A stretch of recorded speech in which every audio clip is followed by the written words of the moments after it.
여러분 안녕하십니까? LH 직원들의 땅 투기 의혹이 촉발된 경기도 광명과 시흥에서 투기가 더 광범위하게 벌어졌을 걸로 의심되는 정황이 드러났습니다. 오늘 9시 뉴스는 KBS가 전수 분석한 내용부터 전해드리겠습니다. 광명, 시흥, 신도시와 이 주변 최근 3년 동안의 토지 대장을 하나하나 뜯어봤더니 거래된 땅의 20% 정도에서 지분 쪼개기가 확인됐습니다. 먼저 황정호 기자가 보도합니다. KBS가 분석한 지역은 광명, 시흥, 신도시 개발구역 전체와 주변 반경 500m까지입니다. 최근 3년 동안 이곳에서 거래된 필지는 모두 1,800여 필지, 156만 제곱미터 규모의 땅이 거래됐는데요.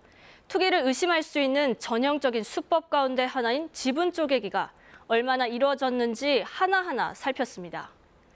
먼저 땅 주인이 3명 이상인 곳을 추려봤습니다. 면적으로 보면 전체의 19%, 5곳 가운데 한 곳은 지분 쪼개기를 한 것으로 확인됐습니다. 이렇게 지분을 쪼개다 보니 전체 소유주의 62%가 이곳에 몰려 있습니다. 주인이 가장 많은 땅은 경기도 시흥의 임야 2곳인데요. 각각 주인이 131명이나 됐습니다. 이 중 한 곳의 면적은 350제곱미터가 안 됩니다. 한 명이 평균 3제곱미터도 안 되는 땅을 산 겁니다. 이렇게 100명이 넘는 사람들이 쪼개 산 곳만 추려보니 5개 필지가 나옵니다. 이른바 기획부동산이 개입됐을 개연성이 매우 큽니다. 게다가 모두 2019년과 지난해에 거래돼 투기 의혹을 받고 있는 LH 직원들이 산 시기와도 겹칩니다. 그럼 이 땅을 산 사람들은 과연 누구일까요? 86%가 광명, 시흥 주민이 아닌 외지인으로 확인됐습니다. 경기와 서울 등 수도권 거주자가 가장 많고 충청, 영호남, 제주까지 전국에서 땅을 사들였습니다.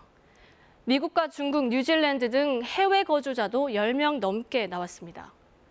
상식적으로 생각해도 농지를 산 경우 직접 농사를 짓기 위해 샀다고 보긴 어려운 대목입니다. 이번엔 소유주를 나이별로 보겠습니다. 5, 60대가 절반이 넘어 가장 많았는데요. 눈에 띄는 건 10대도 18명이나 포함돼 있다는 겁니다. 이 가운데 8살 어린이도 있는데 임야 400여 제곱미터를 2년 전 123명의 어른과 쪼개서 산 걸로 돼 있습니다. 이 어린이 현재 주소지는 의정부입니다.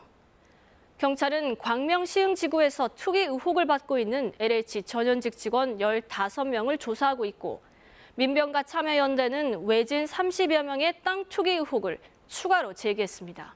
신도시 지구 내 과림동 일대만 들여다본 결과입니다. 하지만 이번 토지 대장 분석 결과를 보면 조사와 수사 범위 확대할 수밖에 없어 보입니다. KBS 뉴스 황정호입니다.